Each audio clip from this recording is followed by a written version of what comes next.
And I can't even get to say these words. It's great to be back here. For those of you who were here a couple of weeks ago. Now, I really like being here because this was one of my favourite places to be back when I was a student nearby. But I like to think that I was different to many students, because sometimes you get these students that come up and they don't know anything. They don't know how to make up tea. They don't know how to fry an egg. But me, I could cook. But I always had a bit of an issue when I didn't like feeling like I was being judged. But the first time leaving home, coming up here, and I found myself at Tesco, and I was doing what I thought was a pretty standard student shop. Now, I'm pretty sure we've got some students in here who might be able to back me up on this one.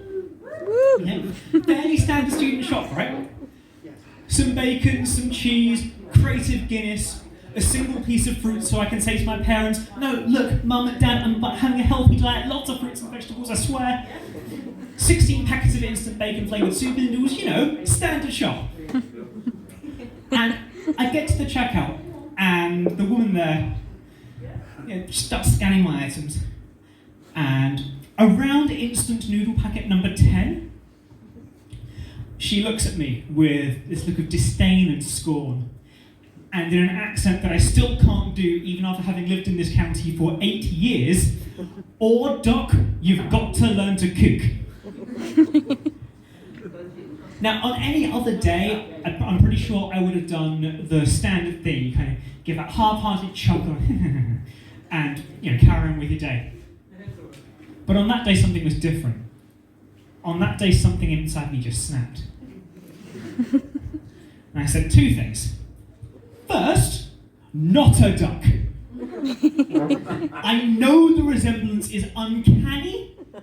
I'm just not one. Second, did you just insult soup noodles in my presence? No one insults soup noodles in my presence. Because if you had soup noodles how I had soup noodles, you would no longer judge them. If you had super noodles how I had super noodles, you would realise they could be a meal. If you had super noodles how I had super noodles, with bacon and ginger and chilli, coriander spices, you can't even imagine. Your mouth would love you forever. I'll make you super noodles. I'll do it. Yeah, tonight, no, Friday night, I will make super noodles. That's my number. I am making you super noodles. Now I have a girlfriend, go figure. Now, it is a little bit strange for me to be doing comedy at a venue like this, because I know this more as a music venue, and my family are all musicians, my friends are all musicians. Everything I know about performing, I know from musicians, right down to having a set list on the stage down there. But the thing is, there are certain things that I know I could never pull off music as a performance art, and it's for a few reasons. The first is that I don't play the guitar. You see, people who play the guitar, they all did it for one reason. Now, it may not be their only reason, it might not even be their main reason, but they all share this one reason. They did it to get babes. Female guitarists or guitarists who are into guys? Male babes, those exist. Bass guitarists? Different type of babe. Drummers? Very different type of babe. I play the accordion? Women never spoon at the accordion. But the other thing is that I know that for when you're performing, you need to be doing the songs that people know, people like, that, songs that make people point to the sky and say, yes, I know this one, it's another Ed Sheeran cover. And dubstep remixes of The Legend of Zelda tend not to have the same effect. But the few songs I do know that other people find, will recognise, I know I can't pull off. I know what I sound like. I know what this voice sounds like to everyone, and if we were to take, and I just can't pull off a lot of songs. So if we were to take the objectively greatest song in the world, Hey Ya by Outkast, we'd get to that beatdown section near the end, and I'd be up here forced to say, all right now, fellas. I said what's cooler than being cool. Ice cold. Thank you. I can't quite hear you. I said what's cooler than being cool. Ice cold. All right now, ladies, I'm going to break it down for just a few seconds here. Don't think of break it down for nothing. Let me some sugar for I am your neighbour. Shake it, shake, shake, shake it, shake it, shake it, shake it like a Polaroid picture. I said, hey ya. No, I just can't pull that off. But the other thing is that so much music, it's meant to be really sweet and romantic and well-intentioned. And I read way too much into it and it just comes off as really creepy. So, if we take a classic song, we take, say, Britney Spears, Hit Me Baby One More Time. You think, yikes, sorry Britney, we're not at that stage in our relationship yet. We take one from my childhood, Busted's Year 3000. Now, Flux Capacitor or no, my great-great-great-great-great-granddaughter is off limits, stay the hell away. Livin' La Vida Loca, right? That song genuinely has the line, she took my heart and she took my money, she must have slipped me a sleeping pill. Now, I don't know about you, but I don't need that kind of thing to fall asleep. I just need a lovely little hot chocolate. But the worst lie of all, the worst thing that music has ever taught anyone, in my mind, is one very simple lie. Girls just want to have fun. I can assure you this isn't quite true. Apparently they also need feeding, which is why I'm not allowed to adopt kids. I'm going to change the subject a little bit here and talk about something that's very close to my heart. And that is Pokemon. Now, do you want to know how much I love that franchise?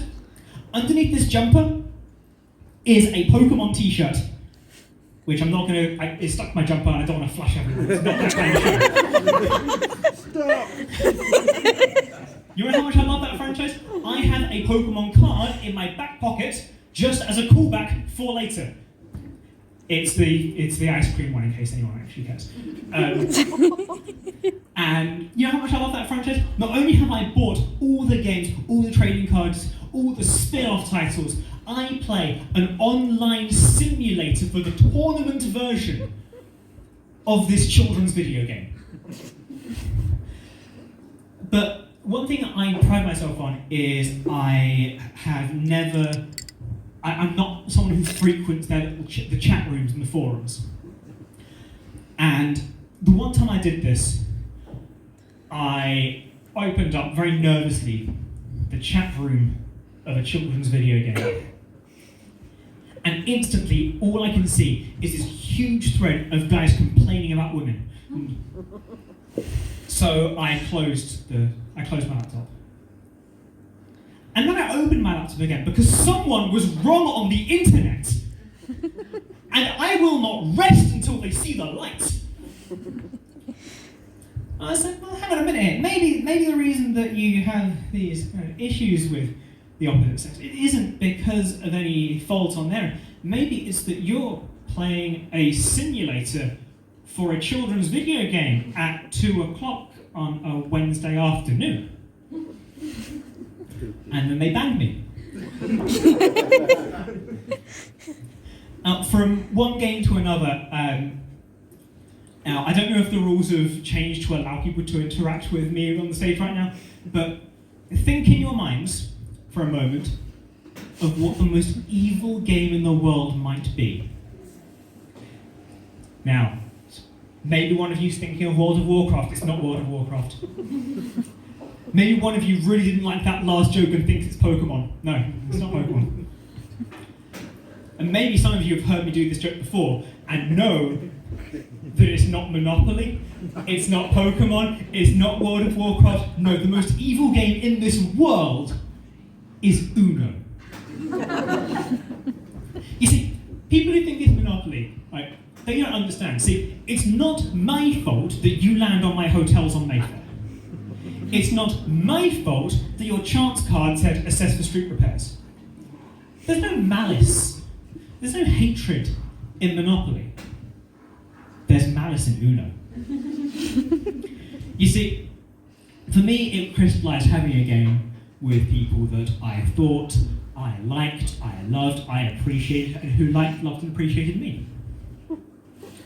And it starts out very simple, you know, you're playing your cards, you're matching your numbers, you're matching your colours.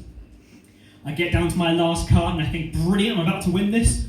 Next person takes their turn and then looks at me with a massive grin. Well, what's wrong? You didn't say Uno, pick up a card. The game cycles round again. And eventually I get back down to my one card. I look at everyone, say, Uno! And then the next person, they're not upset, they're not distressed. They smile and play a card that says, pick up 2. I think that sucks for the person opposite me. But they're smiling as well, they put down their +2 card. And the next person puts their +2 card. And before I can pick up the 6 I'm supposed to pick up, the next person interjects with an identical card, meaning my go gets skipped. And this keeps going round, and eventually it gets down to the last person who looks at me and plays one more +2, so I have to pick up 24 cards. The hope leaves my face. I look to the heavens and I scream, fucking hell, don't swear, sorry mum! From one form of evil to another, Google. Now, you may know Google as the search engine, the owners of YouTube, the owners of your Android phone that you bought because you didn't want an iPhone to not give money to a corporation. But what I know Google for most is this is a company who have spent a lot of money buying military technology. Now, I don't mean military grade, I'm talking guns and drones and weapons. It's also a company who have been training robots to have the power of imagination. I'm not saying you need to have seen the entire Terminator franchise to realize why this might be a bad idea, but here's the thing, not everyone's going to see it as cynically as I will. Some people will get really philosophical about it. You know, someone will say, man, what kind of art could only a robot paint? What kind of music could only a robot compose? What kind of literature could only a robot dream of? Except we all know it's going to be porn, don't we? The thing is that, like, as technology gets more and more advanced, we're going to make it more and more human-like. And let's face it, humans, we're obsessed. Cave paintings happen. The first form of communication between the generations. And what's the first thing we draw? Pictures of boobs. I might be skipping a bit here, but the Kindle comes out. Suddenly, you have collections of books in a space that thick. The works of Shakespeare, Arthur Conan Doyle, every classic book you could ever imagine. And what's the best-selling book on the system? 50 Shades of fucking Grey. 3D printing comes around, and what's the first thing we make? Sex toys! Human beings as a species, every time we find some wonderful new technology, the first thing we think is, can I stick my dick in it? But, yeah, I have a feeling that all this kind of like, robot erotica, it's always going to kind of follow the same basic story. It'll begin with, start in save mode is my first time. We'll get partway through and we'll reach, man, they've been lying to me about what 6 gigabytes looks like for my entire life. And it'll always end the same tragic way. I'm sorry, it's just not going to work. You're a PC, and I run iOS. I operate solo. Now, like I say, I first started coming up here, and when I first left home, I did so as a student. And I lived in an area not too far from here. It was in a little set of flats. It was called Liberty Court. And my flat overlooked this wonderful canal. The thing is, once I'd left home, I didn't really understand a lot about the real world. I didn't really understand buses, I didn't really understand alcohol, and both of those can come back to bite you at the same time very quickly. So my first week away from home, I have, let's call it 5 pints, because even for someone of my size, I'm a lightweight, and so 5 pints, I'm gone. And I try getting this bus home. And because I'm not used to anything really, I make one mistake. I get off 1 stop too early.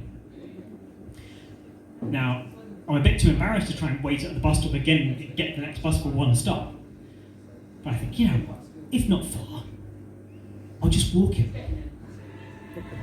And don't ask me how, don't ask me why, but I ended up by the side of this canal. And I think, okay, this is not too bad. If I just follow this down, I'll reach my flat. And as I keep walking, eventually I see a large group of people. I think, wonderful, I'm saved. And as I approach, the crowd parts. Turns out they were crowding around something. They were crowding around someone. A tall man in a long black robe and a white collar. I've just found a priest. He looks at me with a look of pure hatred and judgment in his eyes and says, "You, sir, are you ready to find Jesus?" Now, I'm not a religious man, never have been, probably never will be. But like I said, I'm 5 pints gone at this point, so I look at this priest and I say, "You know what, mate, you know, why not?" Takes my head and he dumps it into this canal. Wrenches me out, holds my head in his hands. "Now, sir, have you found Jesus?" "No, I haven't." He's a bit confused, he takes my head, he puts it in a second time. Bit longer, gives it a bit of a shake.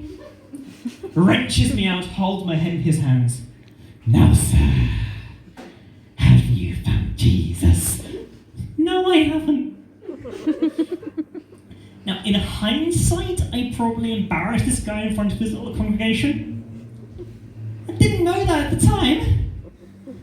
All I knew at the time is he was taking my head, putting it a third time, even longer. I can't breathe. The bubbles are escaping up my mouth. My life is flashing before my eyes. It's really boring, and just before everything turns black, he wrenches me out and throws me to the floor.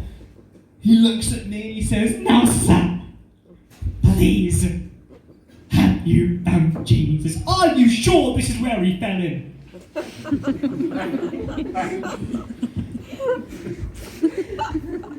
Now, I got to level with you. When I was here as a student, you know, there are some parts of student life that I think were really great, and I think anyone would benefit from. But some things about being a student I just couldn't handle. And the biggest one for me was the socials, these nights out where it's like some kind of theme to get drunk to. You know, sometimes there'd be ones you try and drink 8 pints in 100 minutes, 1 shot glass at a time. Sometimes it would be costume themed. But the one that sticks out in my mind, it's referred to as the ABC social, or anything but clothes.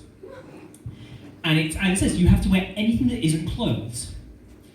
Now, most people will go for, when I had to go on one of these, most people did the sensible thing, they wore a little bedsheet toga, channel there in a Caesar. One guy decided to wear a full suit and tie made out of duct tape. And I decided I was going to wear a bin bag dress, because I'm going to be pretty, damn it. And get to this night out, this social event. And this guy with the duct tape suit has bought his little repair roll just in case something goes wrong. So naturally, I end up duct taped to a chair. Now, at this point, I should point out that not everyone at this night out was dressed in the togas or the bin bags or the duct tape. Most people were dressed up as people normally do when they go on a night out, i.e., basically not dressed. I'm not judgmental. I'm not here to call out women for wearing very little. I'm here to call out the guys for wearing very little. Like, I don't like looking at myself shirtless, let alone anyone else. And so I'm not enjoying myself already before I'm taped to this chair. But as I try and escape, I come to realise something. Something's got to give here. Either my clothes, my bones, or the chair. Now, if I break the chair, the bar staff had already informed me that I'd be the one to have to pay for it. If I broke the bones, well, I guess I could live with that. But after half an hour of wriggling and writhing trying to escape, the dress gives out. And I've got to tell you something, I was still more clothed than half the people in that building. Now, there are some, like I said before, I feel like a lot of songs, a lot of media has a habit of lying to you and just like not giving you the whole truth. And I feel like that's not just like pop songs and rock songs. The lies start from the very beginning when you're a child. And for me, the biggest lie that I was told when I was a kid, it was that old song you may know, the Hokey Cokey.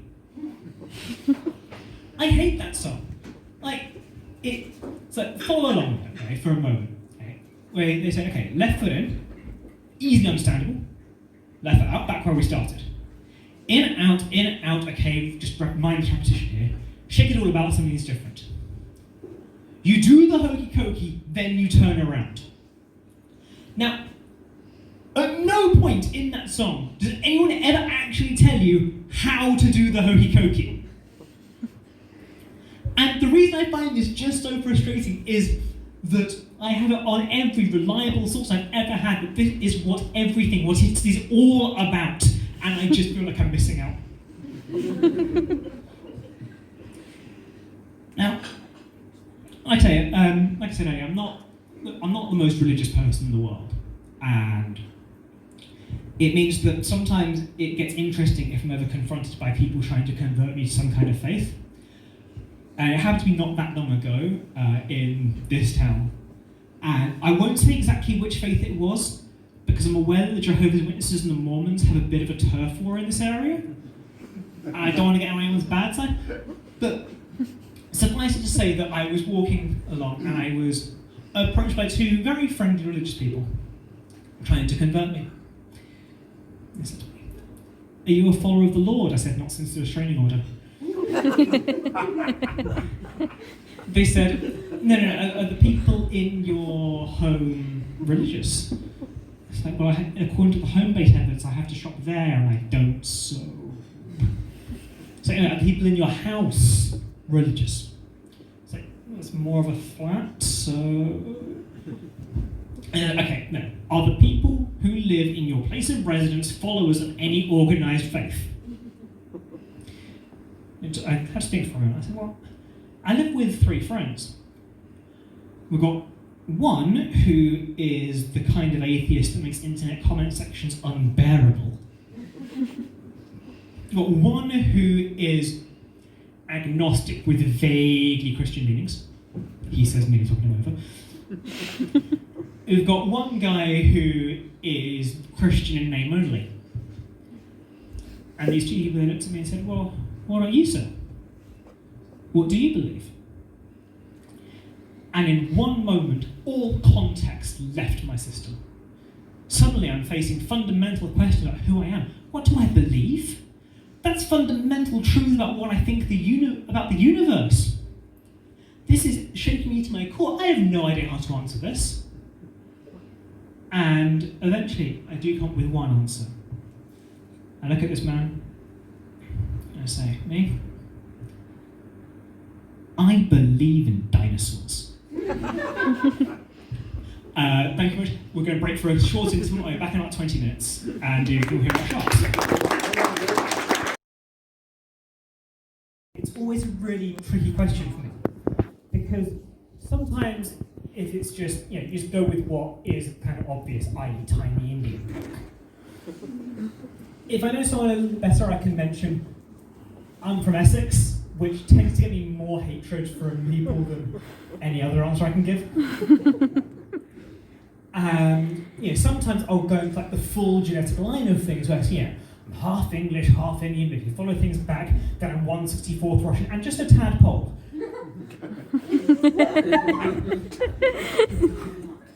Thank you.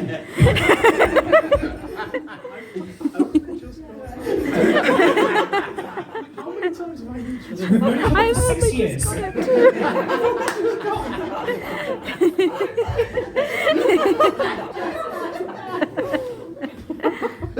I've only just got it too. But the thing is that I've never really properly identified with any of those kinds of cultures. For one thing, I hate Indian food, which doesn't serve me that well at family gatherings. But the thing that it was really cemented to me when I was lucky enough to go to the USA a few years ago, and my family went to the part where you get to swim with the dolphins. I didn't swim with the dolphins, I've watched Blackfish, but there was a bit nearby where you could just snorkel around and have a look at the fish. I thought, that's more my speed. So I start swimming around, looking at all the fish. I'm quite happy because, fish. And I see something out of the corner of my eye. I think, hang on, is that a tiger shark? No. There is no way that they're going to let you just swim around near to one of the only 3 types of shark in the world that are dangerous to people. No. No. So I swim a little bit closer just to make sure. And I look a bit closer and I think, no. There's not a razor-toothed shark. They don't have 2 of the only 3 types of shark dangerous to people where you can just swim. So just to make sure, I swim a little bit closer. And then I say, no, there's no way this place is a great white shark. Can't even keep those things in captivity, let alone where people can just swim up to them. So I swim just a little bit closer, and then straight into a glass wall. Turns out, it was a video behind a glass screen.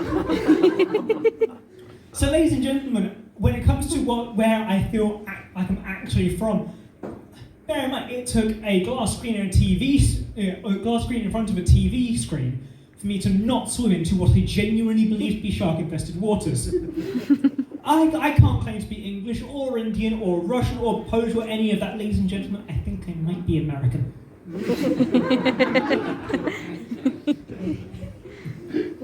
You may have gathered by now I've not quite got the normal thing now. And, it's my own fault, really. My parents, they tried their best. But, did anybody else get the advice from your parents before you left home, before you went to university, anything like that? Because my brother did. He got the really standard advice.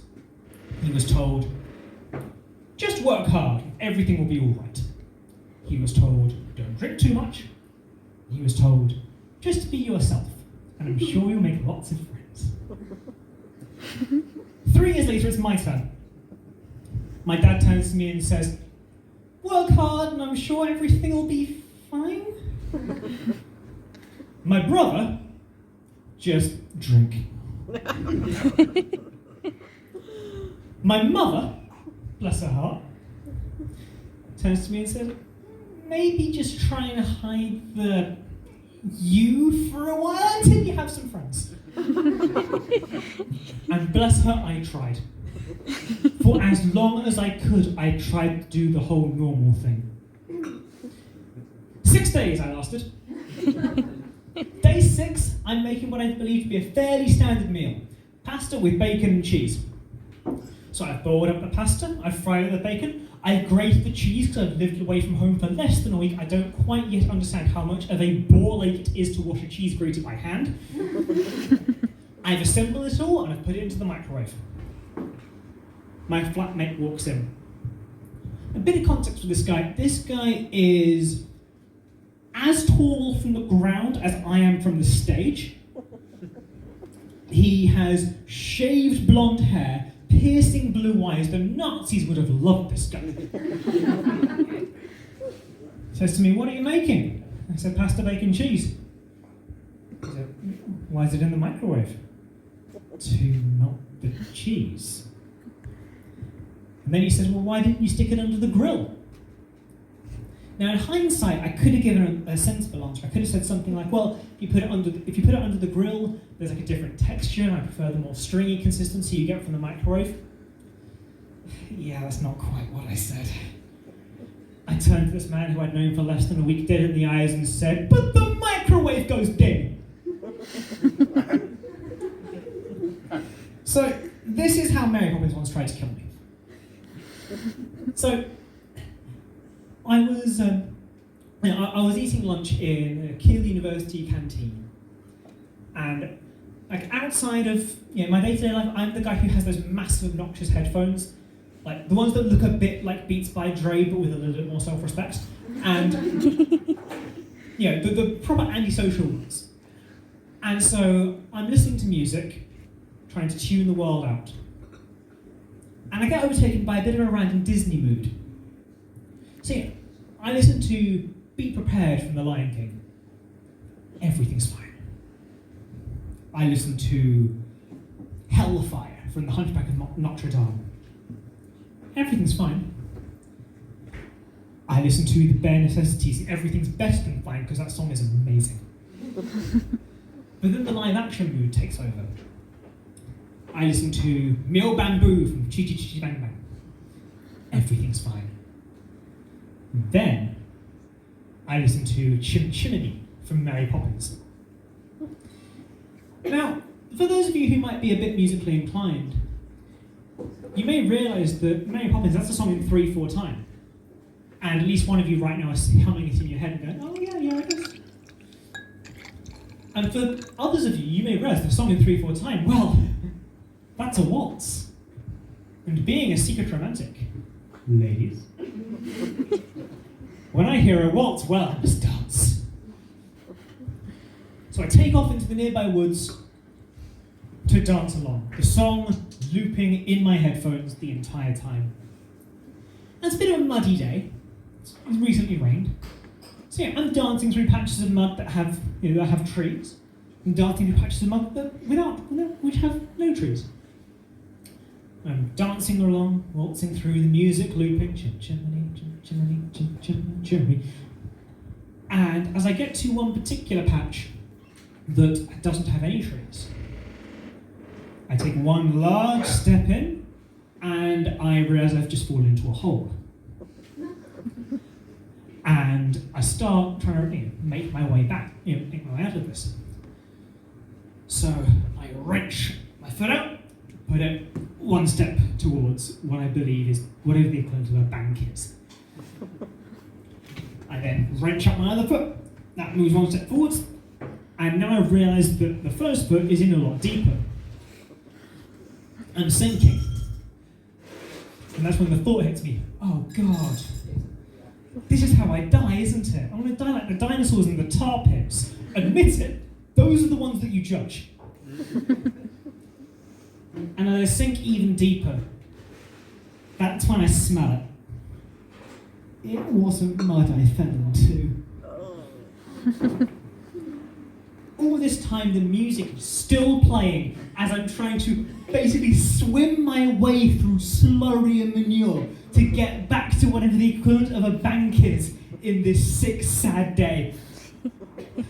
And eventually, as I wrench myself back up, wheezing, happy to be alive, that's when the song has the nerve to sing the lyric, "Good luck will rub off when I shakes hands with you." Christ, I wish I made that one up. So, have you ever encountered the kind of person, or maybe you just know of this type of person?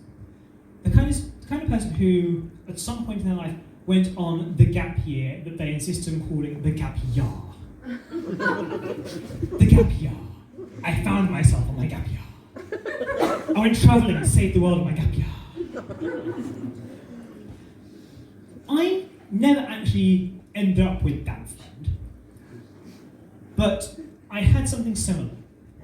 I once had a friend who was a lifeguard, and they were obsessed. every week they'd come into our school saying, well, I saved a life this week, what have you done with your life? I have letters after my name. What have you done with your life? I'm a lifeguard. Every single week, I saved a life. I'm a lifeguard, I'm a lifeguard, I'm a lifeguard. And one day, I got sick of this, and I said, you know what, I'm going to find some way to top this. You know what I'm going to do? Just to piss you off? I'm going to become a priest. And for those of you paying attention to the first half, may realise that I have repeatedly said the words, I am not a very religious man, never have been, probably never will be. And this was about the reaction at the time. It was, you're the biggest atheist we know. How are you going to become a priest? Like I said, this was back at school, and so I did. I filled out the form on my phone, under the desk, the following lessons, because I'm a badass rebel who don't need your rules, you know. And the following break time occurs. I load up the confirmation email on my phone, and I sling it over. So you've got letters after your name? Now call me Reverend. I said, well, I didn't think you'd ever actually do it. And the ninth commandment's not a fucking option, they drop and give me 20 Hail Marys. That guy's got a PhD now, so I guess he's still the one laughing with letters after his name. Now, I'll be honest, my parents, they don't really approve of what I do. See, my day job, I work for the gambling industry. And I think my parents, they wanted me to just do something more noble with my life, something that helps people, something that benefits people. They wanted me to be a doctor. Saying, no, Mum, Dad, I can't be a doctor. It's 2020, we're meant to be fighting the stereotypes, not enforcing them. I'm a tiny Indian bloke, I can't be a doctor. So now I work in a call centre. Yeah, I've done my time in customer services, and I am very proud to say that in all of that time, I only ever told one lie to a customer. Just one. And I didn't even know I was lying about it until I was called out. Lady on the phone rings up, asks me a fairly generic question, and I say, I'd be more than happy to look into that for you. She says, more than happy? Be a bit more creative. More than happy? How do you really feel? I said, well, to be honest with you, I'm not more than happy to do it. I'm gonna do it. It's my job to do it. We both know I'm going to do this thing anyway, but I'm not more than happy to do it. I'm not more than happy to do anything. I barely ever reach happy. I'm miserable. I wake up and I'm miserable. I go to work and I'm miserable. I go home and I'm miserable. I go to bed and I'm miserable. You know what? I actually had sex with 2 people at the same time. I know I don't strike you at the time, but don't worry, both her and her husband were lovely. But on that day, I just about reached all right. And I've only just remembered that my girlfriend and both her parents are in the audience right now. I think we are all feeling just a little bit awkward about this. So I'm just going to move on. You know, like I say, I did the whole, I did everything like a bit more traditionally than I think a lot of people are able to these days. I was very lucky. So once I left university, I did everything I could to actually get my own house. The problem with that, though, is that you end up dealing with a lot of people who you wouldn't think you'd want to deal with. Estate agents is the obvious one, but the one I didn't anticipate was lawyers and solicitors. I had a significant back and forth with every solicitor involved. And after a certain point, I sent a letter that I'm not entirely proud of. And I didn't expect them to write back. But I kept the letter. I kept the letter. And I think it's something that you would all benefit from hearing. So it says, Dear Mr. Footring, ordinarily we would not continue correspondence with somebody who was not our direct client after our legal proceeding had concluded. However, in your case, we felt it appropriate to respond to your most recent letter to our business.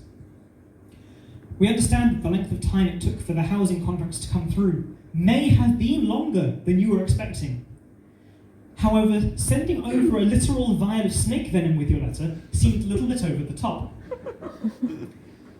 Furthermore, while we appreciate that the period of homelessness you experienced for a period of 3 weeks will make you ineligible for a bank account for 24 months, we find your point moot since A, you are living in a hotel, so we're at worst swanky homeless, and B, letters written in, hopefully, your own blood are, legally speaking, a threat. We will, however, not press charges for this, should you send us a written formal apology for your threats, and also your allegations that we are the reason that lawyer jokes exist. That was only amusing to our firm's accountant, who has now had to seek further employment opportunities in a different field. And contrary to your stipulation, a tweet will not suffice in this regard. Yours sincerely, Sheller Solicitors Limited. But you know what, if you ever did want to try and follow my advice and my guidance for my example for getting a house, I did actually write up the list of how to do it. So, if we begin. Google houses. Houses to buy. Houses to buy Stoke-on-Trent. See a nice house. See price. Feel crushing disappointment. Okay, that cycle just repeats for a few sections of this list, so I'm just going to move on. Go to mortgage advisor. Go through finances.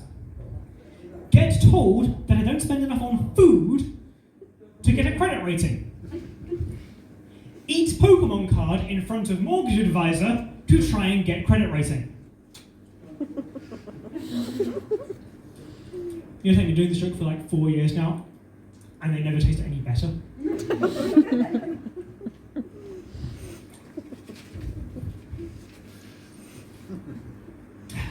Fine, swallow it. Get approved, somehow. Dance in front of mortgage advisor. Realise only now on rigor stage that you cannot dance.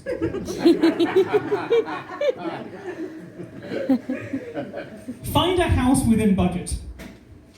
Get told to go 30% lower than asking price. Await crunch time. Panic.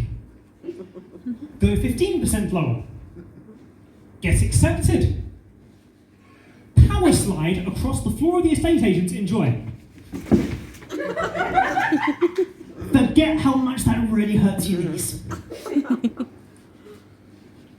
Realise how long you're going to be in debt for. Tell friends news. Panic still. Wonder what to do next. Play Pokemon cards. Anyway, it's been really lovely being here, and I've got one more little story to tell you. And there are certain jobs, certain roles in our society that they deserve a lot of respect, right? Doctors deserve a lot of respect. The fire service deserve a lot of respect. Teachers deserve a lot of respect. Unless you're my brother, then you're a twat. But a group of people who I feel like they don't get enough respect are the service industry, your bar staff, your waiters, your checkout clerks, your chefs. And I say this for one very simple reason. My first ever job, I worked in the back of a restaurant. Now, I had the easiest job in this place. I was dessert guy. My entire being was taking desserts out of boxes, putting them onto plates, sometimes putting them in the microwave, and sometimes adding ice cream. I hate ice cream. Not the flavour, I'm sure the flavour's lovely. No. It's more of ice cream were a person, I would punch it in the throat. You see, ice cream in restaurants comes in two consistencies. Pouring, which I can't serve to a customer, and solid, which when you have the muscle mass of a slug with a wasting illness, I can't serve to a customer. So we get to a busy Friday night. And we all do it. It gets a bit busy. You start cutting a few corners. I'm not washing my hands between every dessert I prepare. Bit of ice cream, wipe it on your shirt. Bit of sorbet, one side of your face with that. Chocolate frosting, other side of the face. The cream from on top of banoffee pie, that can just go through the hair, that's fine. But the night wears on, and the orders keep piling up, all of them wanting ice cream. And eventually, they just snap. My boss walks into the kitchen. Now, I'm pretty sure what my boss expected me to find was to find me at the back, on the corner, on my phone, dossing about, not doing anything. He'd say, "Come on, Vic, dessert's piling up, get on this."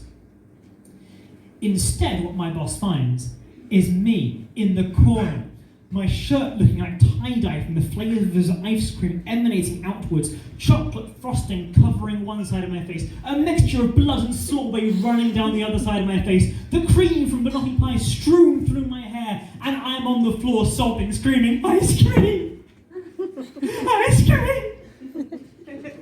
Ice cream!" So 2 weeks later, I'm unemployed. But this is why I respect people in that kind of industry so much, because anyone who can work that kind of job for more than 4 months and not leave with the nickname Banoffee Cry is very much worthy of our respect. Thank you very much. You've been a great audience. Good night.